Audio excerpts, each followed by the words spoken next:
വസു ചന്ദനം. രചന ഷംസീന ഫിറോസ്. അവതരണം ഷാഹുൽ മലയിൽ. എഡിറ്റിംഗ് ഫൈസൽ സി എന്ന് ഊഞ്ഞേരി. ശരണി ഇടക്കൊക്കെ ചന്ദനയുടെ വീട്ടിലേക്ക് വിളിക്കുകയും ചന്ദനയുടെ വിവരങ്ങൾ അന്വേഷിക്കുകയും ഏറ്റവും ഒടുക്കം ചന്ദനയോട് അല്പം സംസാരിക്കുകയും ചെയ്യുമായിരുന്നു. വസു ഓഫീസിൽ പോയ നേരത്താണ് ഇരുവരും ചന്ദനയുടെ വീട്ടിലേക്ക് ഇറങ്ങിയത്. വസു അറിഞ്ഞാൽ ചിലപ്പോൾ സമ്മതിച്ചേക്കില്ലെന്ന് കരുതി രാധിക തന്നെയാണ് പോയി വന്നതിന് ശേഷം വസുവിനോട് പറഞ്ഞാൽ മതി എന്ന് പറഞ്ഞത്. ആന്റി ഓറും ശരിയാണല്ലോ, ചന്ദനയ്ക്ക് ഞങ്ങളോട് എന്തോ ദേഷ്യമുണ്ടെന്ന് എനിക്കും തോന്നുന്നത്. ചന്ദന ഒന്നും സംസാരിക്കാതെ ഒതുങ്ങി നിൽക്കുന്ന കണ്ട് ശരൺ കളിയായി പറഞ്ഞു. അയ്യോ അങ്ങനെയൊന്നുമല്ല, എനിക്ക് എന്ത് സംസാരിക്കണം എന്നറിയാത്തോണ്ടാ. അവിടെ അച്ഛനും വരണൊക്കെ സുഖമായിട്ടിരിക്കുന്നു. ചന്ദന പതിഞ്ഞ സ്വരത്തിൽ ചോദിച്ചു. അതെന്താ ചന്ദന വസുവിനെ മാത്രം ഒഴിവാക്കി കളഞ്ഞ്? അപ്പൊ ദേഷ്യം വസുവിനോടാണോ? ശരൺ ചിരിയോടെ തിരക്കി. ചന്ദന വല്ലാതെയായി. ഉള്ളിലൊരു നോവ്. നീ ഒന്ന് ചുമ്മാതിരി ശരൺ, ആ കൊച്ചിനെ വെറുതെ അതും ഇതും ചോദിച്ച് വിഷമിപ്പിക്കാൻ. രാധിക ശരണിന്റെ ചുമലിൽ ചെറുതായിട്ടൊന്ന് അടിച്ചു. വെറുതെ കേട്ടോ, ഇനി ചന്ദന തോർത്ത് വിഷമിക്കണ്ട. വേഗത്തിൽ സങ്കടവും കരച്ചിലൊക്കെ വരുന്ന ആളല്ലേ. ശരൺ കണ്ണുകൾ ചിമ്മി ചിരിച്ചു. അങ്ങനെ വേഗത്തിൽ സങ്കടപ്പെടാനും കരയാനൊന്നും പാടില്ല. എന്ത് കാര്യങ്ങളിലായാലും ഏത് അവസരങ്ങളിലായാലും എപ്പോഴും ധൈര്യത്തോടെ നിൽക്കണം കേട്ടോ. ആൺകുട്ടികൾക്കായാലും പെൺകുട്ടികൾക്കായാലും ഏറ്റവും ആദ്യം വേണ്ട അതാ. രാധിക പറയുന്നുണ്ട്. വെറുതെ വീട്ടിലിരിപ്പാണോ? എങ്കിൽ അത് വേണ്ട കേട്ടോ, എന്തെങ്കിലുമൊക്കെ നോക്ക്. ശരൺ പറഞ്ഞു. ഞാൻ ടൗണിൽ ബ്രില്യൻ്റ് അക്കാഡമിയിൽ PSC കോച്ചിങ്ങിന് പോകുന്നുണ്ട്. ആഹാ, എന്ന് തുടങ്ങി? അതേതായാലും നന്നായി അല്ലേ ആൻറ്റി? അതെ അതെ. രാധിക അത് ശരിവെച്ചു. ഇന്ന് അവധിയാണോ അപ്പോൾ? ശരൺ വീണ്ടും തിരക്കി. ഓവ്, ശനിയും ഞായറും അവധിയാണ്. അല്ലാത്ത ദിവസങ്ങൾ 9 മണിക്ക് തുടങ്ങി 1 മണി വരെയാണ് ക്ലാസ്. 2 ആഴ്ചയായി ഞാൻ പോകാൻ തുടങ്ങിയിട്ട്. ചന്ദന പറഞ്ഞു. ചേച്ചി. ചൈതന്യ 2 വലിയ ചില്ല് ഗ്ലാസുകളിൽ സംഭാരവുമായി വന്ന് ചന്ദനയുടെ കയ്യിലേക്ക് നൽകി. ചന്ദന അത് രാധികക്കും ശരണിനും കൈമാറി. പിന്നീട് സംസാരം ചൈതന്യയുടെ സ്റ്റഡീസിനെ കുറിച്ചായി. ഫുൾ A+ ഉണ്ട് ചൈതന്യക്ക്. ബയോളജി സയൻസിനാണ് അവൾക്ക് താല്പര്യം. ആ കോഴ്സിന്റെ ട്യൂഷനാണ് ചേർന്നിരിക്കുന്നത്. പാർവതി അടുക്കളയിൽ ഊണിനുള്ള ഒരുക്കങ്ങളിലായിരുന്നു. വന്നപ്പോൾ തന്നെ ശരൺ പറഞ്ഞിരുന്നു ഊണ് കഴിഞ്ഞേ പോകുന്നുള്ളൂ എന്ന്. ഒരുപാട് നാളുകളായി നല്ലൊരു വെജിറ്റബിൾ സദ്യ ഉണ്ടിട്ടെന്ന്. പാർവതിക്ക് അത് വലിയ സന്തോഷമായിരുന്നു. അടുക്കളയിൽ സഹായത്തിനായി ഇടയ്ക്കിടെ ചൈതന്യ അങ്ങ് പോയി ഇങ്ങ് വന്നും കൊണ്ടിരുന്നു. ആ സമയത്ത് രാധിക കുറച്ചുകൂടെ ചന്ദനക്കരിയിലേക്ക് നീങ്ങിയിരുന്നു. ഞാനൊരു കാര്യം ചോദിച്ചാ ചന്ദന വിഷമിക്കുമോ? രാധിക അല്പം മടിയോടെ ചോദിച്ചു. ഇല്ലെന്ന് ശിരസ് ചലിപ്പിച്ചുവെങ്കിലും ആ ചോദ്യം എന്തെന്ന് ഭയന്നിരുന്നു ചന്ദന. ചന്ദന വരുന്നോ ഞങ്ങളുടെ കൂടെ? അങ്ങനെ ഒരു ചോദ്യം പ്രതീക്ഷിച്ചിരുന്നുവെങ്കിലും ചന്ദനക്ക് അതിന് മറുപടി നൽകാൻ സാധിച്ചില്ല. വല്ലായ്മയോടെ ഇരുന്നു. വിഷമിക്കാൻ വേണ്ടി ചോദിച്ചല്ല കേട്ടോ. ചന്ദനയില്ലാതെ വസുവിനൊരു ജീവിതമല്ല. അവൻ്റെ സന്തോഷം എന്ന് പറയുന്നത് ചന്ദന മാത്രം. അന്നും അതറിയാമായിരുന്നെങ്കിലും എല്ലാ വിധത്തിലും അവനൊപ്പം നിൽക്കാൻ എനിക്ക് കഴിഞ്ഞിരുന്നില്ല. ചിലപ്പോൾ അത് സാഹചര്യങ്ങളുടെ സമ്മർദ്ദമായിരുന്നിരിക്കുക. അതോടൊപ്പം അവൻ്റെ ഭാവിയെക്കുറിച്ചുള്ള ആകുലതകളും. നിന്റെയും വസുവിൻ്റെയും ജീവിതം എടുത്ത് നോക്കിയാൽ ഞങ്ങളെല്ലാവരും തെറ്റുകാരാ. ഒരവസരം നൽകാൻ കഴിയില്ല ചന്ദനയ്ക്ക്. രാധിക പ്രതീക്ഷയോടെ ചന്ദനയിൽ മിഴി നട്ടു. എനിക്ക് പറയാൻ അറിയില്ല. ഞാനിപ്പോൾ അങ്ങനെയൊന്നും ചിന്തിക്കുന്നില്ല. ഞാൻ ചേരുകയില്ല. ചന്ദന കരച്ചിലിൻ്റെ വക്കിലെത്തിയിരുന്നു. ചേരില്ല എന്ന് ആര് പറഞ്ഞു? ആരെങ്കിലും പറഞ്ഞോ അങ്ങനെ? ആ നേരം അത്രയും ചന്ദനയുടെ മറുപടിക്കായി കാതോർത്തിരുന്ന ശരൺ വേഗത്തിൽ തിരക്കി. ചന്ദന ഇല്ലെന്ന് ശിരസ് ചലിപ്പിച്ചു. ചന്ദന എന്തിനാ കഴിഞ്ഞുപോയ കാര്യങ്ങളെക്കുറിച്ച് ചിന്തിക്കുന്നു? അതിലിനി പ്രയോജനങ്ങളൊന്നുമില്ല. മുന്നിലേക്കുള്ള നമ്മുടെ സന്തോഷങ്ങൾ കൂടെ ഇല്ലാതാക്കി കളയുന്നല്ലാതെ ചന്ദനക്ക് പകരം ആരുണ്ടായിട്ടുള്ള വസുവിൻ്റെ മനസ്സിൽ അന്നും ഇന്നും. കാത്തിരുന്ന എല്ലാം നിനക്ക് വേണ്ടിയിട്ടായിരുന്നു. ഇപ്പൊ കാത്തിരിക്കുന്നത് നിനക്ക് വേണ്ടിയാ. നിനക്ക് ആ മനസ്സ് കാണാതെ പോവാനാവോ ചന്ദന? ഒരിക്കലും നിർബന്ധിക്കാണെന്ന് കരുതരുത്. നന്നായിട്ട് ആലോചിക്കുക. ഇതുപോലെ 2 ഇടങ്ങളിൽ നിന്ന് ഉരുകി ജീവിക്കുന്നതിനേക്കാൾ എത്രയോ നന്നാവും ഒന്ന് ചേർന്ന് ജീവിച്ചാൽ. ഞങ്ങളത് ആഗ്രഹിക്കുന്നുണ്ട്. ശരൺ അത്രയേറെ സ്നേഹത്തോടെ പറഞ്ഞു നൽകി ചന്ദനയ്ക്ക്. ചന്ദനയോട് എന്തോ ചോദിക്കാനായി മുൻവശത്തേക്ക് വന്ന പാർവതി അത് കേട്ടിരുന്നു. ചന്ദനയുടെ മനസ്സൊന്ന് മാറിയിരുന്നെങ്കിലെന്ന് പാർവതി അതിയായിട്ട് ആഗ്രഹിച്ചു. ഇനിയൊരു മറുപടിക്കായി ചന്ദന തന്നെ ആശ്രയിച്ചേക്കുമോ എന്നുള്ള തോന്നലിൽ പാർവതി തിരികെ അടുക്കളയിലേക്ക് തന്നെ നടന്നു. 2ാം വട്ടം കൗൺസിലിങ്ങിന് പോയിരുന്നില്ലേ? വാസു അതേക്കുറിച്ചൊന്നും പറഞ്ഞതായിട്ട് ഓർക്കുന്നില്ലല്ലോ. രാധിക ചോദിച്ചു. അപ്പയും ഞാൻ ട്രെയിനിൽ പോയി വന്നു. അങ്കിളിനോട് ഞാൻ പറഞ്ഞിരുന്നു. ചന്ദന മറുപടി നൽകി. എന്തു പറഞ്ഞിരുന്നെന്ന്? വസുവിനെ ബുദ്ധിമുട്ടിക്കണ്ടെന്നോ? ഇതെന്തൊരു കഷ്ടാ നോക്കിയ ആൻറ്റി. ഇവിടെ ഒരാൾ അവനെ ബുദ്ധിമുട്ടിക്കാതിരിക്കാൻ നോക്കുന്നു. അവിടെ ഒരാൾ ഇവിടെയുള്ളവർക്ക് ബുദ്ധിമുട്ടുള്ളതൊന്നും ചെയ്യാതിരിക്കാൻ നോക്കുന്നു. അതും പറഞ്ഞല്ലേ ഇത്രയും ദിവസങ്ങൾ ആൻറ്റി ഒന്നും ഇവിടെ വരെ കൊണ്ടുവരാഞ്ഞേ? അങ്ങനെയൊരു സന്ദർഭത്തിലും ശരൺ ചിരിച്ചുപോയി. രാധികയും ഒന്ന് പതിഞ്ഞ് ചിരിച്ചു. ഒന്നിലെങ്കിലും ഇക്കാര്യത്തിലെങ്കിലും ഒരു സിമിലാരിറ്റി ഉണ്ടല്ലോ, വലിയ കാര്യം തന്നെയാണത്. ശരൺ ചിരിയൊതുക്കി. ചന്ദനയ്ക്ക് ചമ്മൽ അനുഭവപ്പെട്ടു. ശരണിന് വീണ്ടും കിട്ടി തോളിലേക്ക് വരണ രാധികയുടെ കയ്യിൽ നിന്ന്. അതോടെ ഞാൻ നല്ല കുട്ടിയാണെന്ന ഭാവത്തിലിരുന്നു അവൻ. അതുകൊണ്ട് ചന്ദനയിലും അറിയാതെ ഒരു ചിരി വിടർന്നു. ഊണിന്റെ നേരമായപ്പോൾ തിലകരാമൻ എത്തിയിരുന്നു. രാധികയും ശരണും ഇരുന്നു. എല്ലാവരും ഒരുമിച്ചിരിക്കാമെന്ന് ശരൺ പറഞ്ഞപ്പോൾ അത് മാനിച്ച് തിലകരാമനും ചൈതന്യം ഇരുന്നു. മടിച്ചു നിൽക്കുന്ന ചന്ദനയെ രാധിക അരികിൽ പിടിച്ചിരുത്തി. എല്ലാവർക്കും വിളമ്പി നൽകിയതിനു ശേഷം പാർവതി ഇരുന്നു. ഞങ്ങൾ ഇറങ്ങട്ടെ. ചന്ദനയോട് ഞാൻ ചിലത് പറഞ്ഞിരുന്നേ. അവൾക്ക് സമ്മതാണെങ്കിൽ പൂർണ്ണ മനസ്സോടെ ഞങ്ങൾക്ക് തന്നേക്കണം അവള്, എൻ്റെ വസുവിൻ്റെ പെണ്ണായിട്ട്. യാത്ര പറയുന്നതിനൊപ്പം രാധിക തിലകരാമനോടും പാർവതിയോടുമായി പറഞ്ഞു. അവർക്ക് മുമ്പിൽ താൻ വളരെ ചെറുതാണെന്ന് തോന്നിപ്പോയി തിലകരാമന്. അന്ന് ഈ വീട്ടുപടിക്കൽ വന്നപ്പോൾ ആട്ടി ഇറക്കിയതാണ് താൻ. എന്നിട്ടും അതൊന്നും ഓർമ്മയിൽ സൂക്ഷിക്കാതെ വീണ്ടും തന്നെ മകൾക്കായി. അവരുടെ ഒന്നും മനസ്സിന്റെ നന്മക്കരിയിലെത്താനോ അവർക്ക് മുമ്പിൽ നിൽക്കാനോ ഇനി 7 ജന്മങ്ങൾ കഴിഞ്ഞാൽ പോലും താൻ യോഗ്യനല്ലെന്ന് തോന്നി തിലകരാമന്. ചന്ദന സുഖമായിട്ടിരിക്കുന്നു. വസു ദേഷ്യപ്പെടുമെന്നാണ് രാധിക കരുതിയതെങ്കിലും അവൻ ആദ്യം തിരക്കിയത് അതാണ്. ചന്ദന ഇപ്പൊ സ്ട്രോങ്ങാ, ഇനി നീയാ അല്പം സ്ട്രോങ്ങാ വേണ്ടത്. പോടാ. ചിരിയോടെ പറയുന്ന ശരണിന്റെ വയറ്റിട്ടൊരു പഞ്ച് നൽകി വസു. തമാശ എന്തെന്നാ, ചന്ദന നിന്നെ ഒഴിച്ച് വരുണിനെ അങ്കിളിനൊക്കെ അന്വേഷിച്ചു. മറുപടിയായി വസു ഒന്ന് പുഞ്ചിരിച്ചതേയുള്ളൂ. ആ മനസ്സ് തന്നേക്കാൾ കൂടുതലായിട്ട് മറ്റാർക്കാണ് അറിയാൻ കഴിയുക. ചന്ദനയ്ക്കിപ്പോൾ അങ്ങനെ മാത്രമേ പ്രതികരിക്കാൻ സാധിക്കുകയുള്ളൂ. ചന്ദനയെ ഓർക്കെ തന്നെ വസുവിന്റെ മനസ്സിൽ ഒരേ സമയം സ്നേഹവും വേദനയും നിറഞ്ഞു. നിന്നെ മദറിലെ സമ്മതിച്ചിരിക്കുന്നു കേട്ടോ, പറയാതെ വയ്യ. എന്തൊരു കൈപ്പുണ്യ, ഭക്ഷണത്തോടൊപ്പം സ്നേഹം വിളമ്പിതുണ്ടാവും. ഞാൻ എപ്പോഴും ഓർക്കായിരുന്നു അയാൾക്ക് എങ്ങനെ ചന്ദനെ പോലെ ഒരു മകളെ കിട്ടിയെന്ന്. ഇപ്പോഴാ മനസ്സിലാവുന്നത്. ചന്ദന തികച്ച അവളുടെ അമ്മയെ പോലെയാണ്. ശരണിന്റെ നാവിൽ അപ്പോഴും പാർവതി വിളമ്പി നൽകിയ ഭക്ഷണത്തിന്റെ രുചി ബാക്കി നിൽക്കുന്നുണ്ടായിരുന്നു. ചന്ദന ഇപ്പൊ PSC കോച്ചിങ്ങിന് പോകുന്നുണ്ട്, രാധിക പറഞ്ഞു. അത് വസുവിന് പുതിയൊരു അറിവായിരുന്നു. വസുവിന് ഒരുപാട് സന്തോഷം തോന്നി. സത്യം പറഞ്ഞാൽ മോശമായിപ്പോയി ഇത്രയായിട്ട് അവിടെ വരെ ഒന്നും ചെല്ലാത്ത. ഒന്നില്ലെങ്കിലും ചന്ദന ഇവിടെ ഉണ്ടായിരുന്നില്ലേ കുറച്ച് നാളുകൾ. അവളെ കാണാനിടയിൽ ഒരിക്കലെങ്കിലും ഞാൻ പോകണമായിരുന്നു. അതെങ്ങനെയാ, നിനക്ക് ഓരോ ന്യായങ്ങളല്ലേ? രാധിക ദേഷ്യത്തോടെ നോക്കുന്നുണ്ട് വസുവിനെ. അങ്ങനെയല്ല അമ്മ, ചന്ദനയെ പ്രയാസപ്പെടുത്തേണ്ട കരുതിയാ ഞാൻ. ഏതായാലും ഞങ്ങൾക്കൊരു പ്രയാസം ഉണ്ടായിട്ടില്ല. ഇനി നിനക്കുണ്ടെങ്കിൽ നീ അതങ്ങ് സഹിച്ചേക്ക്. രാധിക മുഖം വെട്ടിച്ചു. നിങ്ങൾ എന്നെ ചൊല്ലി ചന്ദനയോട് സംസാരിക്കരുതെന്ന് ഓർത്തിട്ടാ ഞാൻ. വസു വ്യക്തമാക്കാൻ ശ്രമിച്ചു. നിന്നെക്കുറിച്ചല്ലാതെ വേറെ ആരെക്കുറിച്ചാ ഞാൻ അവളോട് സംസാരിക്കേണ്ടത്? കാലകാലം നീ ഇങ്ങനെ ഒറ്റത്തിനായിട്ട് ജീവിക്കോ? ഇന്നോ നാളെയൊന്നും പറഞ്ഞ് വരുണിന്റെ കല്യാണം വരെ അങ്ങ് കഴിയും. നീ ഒന്ന് നന്നായിട്ട് ജീവിക്കുന്നതുകൊണ്ട് കണ്ണടക്കാനുള്ള യോഗമൊന്നും ഞങ്ങൾക്കില്ല, രാധിക പറഞ്ഞു. ആന്റി അവസാനത്തെ അടവെടുക്കുക അൽ സെന്റി. എല്ലാ അമ്മമാരും മക്കളെ വീഴ്ത്തുന്ന അതിലൂടെയാ. ശരൺ ചിരിച്ചു. നീ മിണ്ടരുത്. അവനാണെങ്കിൽ പറയാൻ അങ്ങനെ ഓരോന്നൊക്കെ ഉണ്ട്. നിനക്കോ? നീയൊക്കെ ഇനി ഏത് കാലത്ത് കെട്ടാനാ? വയസ്സ് 19 ഇതെന്താ ഈ കുടുംബത്തിലുള്ളൊക്കെ ഈ കണക്കായി പോയത്? രാധിക ശരണിന് നേരെ തിരിഞ്ഞു. അയ്യോ, ഇപ്പൊ വാദി പ്രതിയായോ? I am out of this picture, Sharan നിഷ്കളങ്കമായി പറഞ്ഞു. എൻ്റെ അത് പൊക്കണം, മനുഷ്യന്മാരുടെ പ്രഷർ അങ്ങ് കൂട്ടാനായിട്ട്. ആന്റി ദേഷ്യപ്പെടാതെ. നമുക്ക് ആദ്യം വസുവിനെ നോക്കാം, എന്നിട്ട് എൻ്റേത്. ശരൺ സ്നേഹത്തോടെ രാധികയുടെ ചുമലിലൂടെ കൈയിട്ടു. വേണ്ട വേണ്ട, നിന്റെ ഷോപ്പിംഗൊന്നും എൻ്റെ അടുത്ത് വേണ്ട. ഞാനിത് കുറെ കാലമായിട്ട് കാണാൻ തുടങ്ങിയതാ. രവിയേട്ടൻ വിളിക്കട്ടെ, നിന്നെ ഉടനെ കെട്ടിക്കാൻ പറഞ്ഞിട്ട് എന്നെ കാര്യം. ഓരോന്നോർത്ത് സന്യസിക്കാനൊന്നും പോയേക്കരുതല്ലോ. അല്ല, നിന്റെയൊക്കെ ഒരു പോക്ക് അങ്ങനെയാണേ. അമ്മയ്ക്ക് എന്താ ഇപ്പോ? ചന്ദ്രയുടെ ലൈഫിൽ അങ്ങനെയൊക്കെ സംഭവിച്ചോണ്ടല്ലേ? അല്ലെങ്കിൽ അവളിപ്പോൾ നന്നായിട്ട് ജീവിക്കുന്നുണ്ടാവുമായിരുന്നില്ലേ? അപ്പോഴെനിക്ക് ആരുണ്ടാവുമായിരുന്നു? ഞാൻ ഇതുപോലെ ആയിരിക്കില്ലേ? തനിച്ച് ആ ഓർമ്മകളുടെ തുരുത്തിൽ ഞാൻ ഇതുപോലെ ഒറ്റപ്പെട്ട് കഴിയായിരിക്കില്ലേ അന്നും?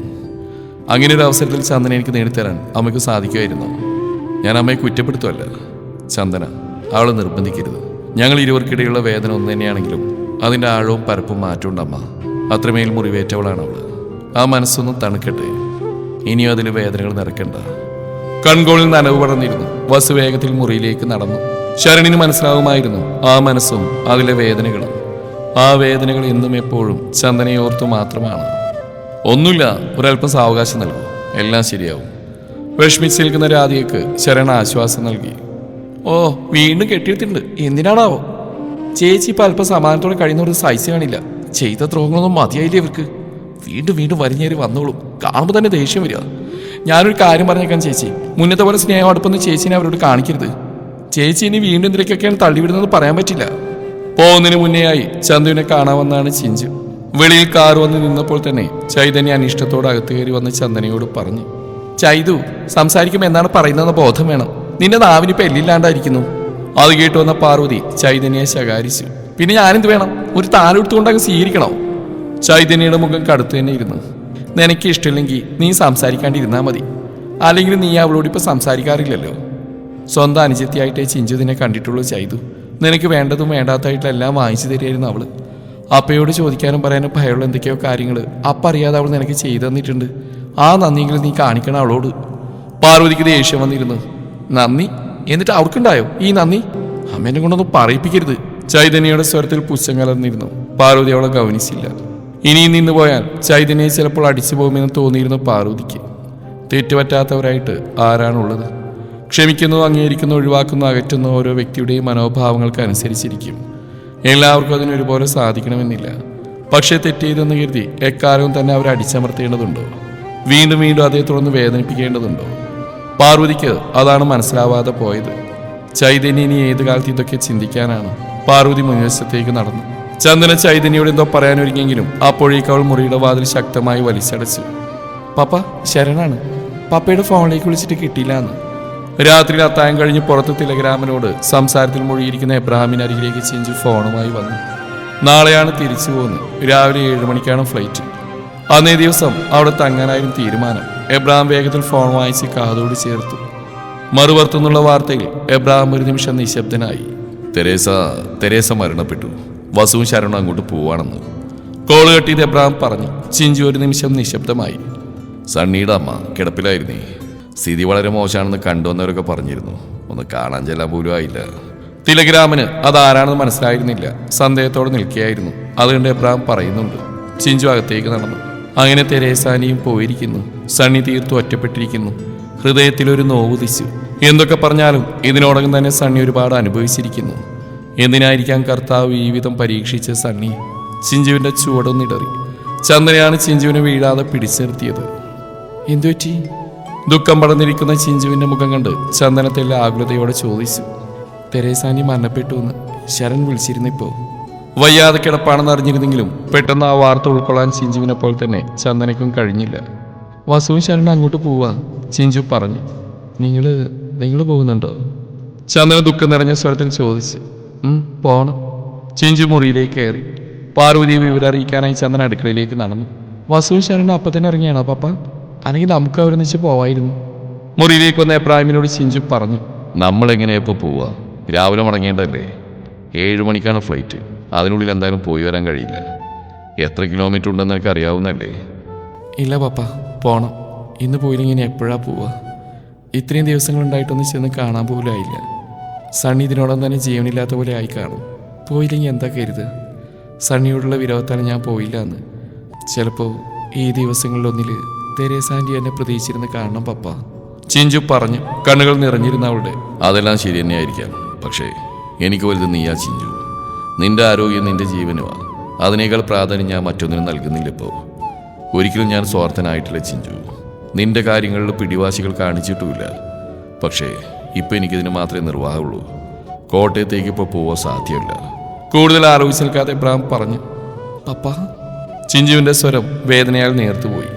ഇല്ല ചിഞ്ചു, ട്രീറ്റ്മെൻറ്റിൻ്റെ ഇടയിൽ അപ്പം നമ്മൾ വന്നിരിക്കുന്നത്. അതിൻ്റെ സീരിയസ്നെസ് നിനക്കറിയാവുന്നല്ലേ? ബട്ട് നീ അതിനേക്കാൾ ഇമ്പോർട്ടൻസ് മറ്റൊന്നിനൊക്കെയാണ് നൽകുന്നു. ഇങ്ങനെയൊന്നുണ്ടെന്ന് എത്രയോ നേരത്തെ അറിഞ്ഞിട്ട് മറച്ചു വെച്ചവളാണ് നീ.